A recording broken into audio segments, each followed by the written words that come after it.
আজি সদৌ অসম নাটযোগী ছাত্ৰ সন্থাৰ গুৱাহাটীত এখন কেন্দ্ৰীয় কাৰ্যনিৰ্বাহক সভা অনুষ্ঠিত হয় আৰু সভাখনত কেইবাটাও বিষয় আজি আলোচনা কৰা হয় আৰু প্ৰস্তাৱ গ্ৰহণ কৰা হয়।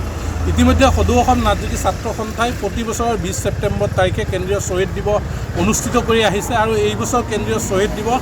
নগাঁও জিলা নাটযোগী ছাত্ৰ সন্থাৰ সহযোগত নগাঁও জিলাৰ বেবেজীয়া জামুগুৰিত শ্বহীদ মনবৰনাথ প্ৰতিমূৰ্তি স্থলীত অনুষ্ঠিত কৰা হ'ব। তাৰ সমান্তৰালকৈ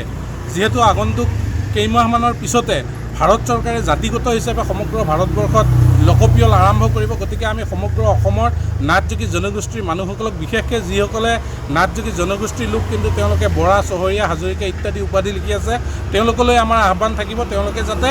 এই লোকপিয়লত তেওঁলোকে নাটযোগী কথাটো উল্লেখ কৰে। আৰু সমান্তৰালকৈ আজি আৰু বিষয়বোৰ আলোচনা হ'ল যে আমাৰ সদৌ অসম নাটযোগী ছাত্ৰ সন্থাৰ যিগৰাকী মুখ্য উপদেষ্টা লক্ষণনাথ ডাঙৰীয়া তেখেতে অব্যাহতি বিচাৰিছিলে আৰু আজিৰ পৰা কাৰ্যকৰী হোৱাকৈ তেখেতক আমি অব্যাহতি প্ৰদান কৰিলোঁ। তাৰ সমান্তৰালকৈ যিহেতুকে নিৰ্বাচনৰ সময়ত আমি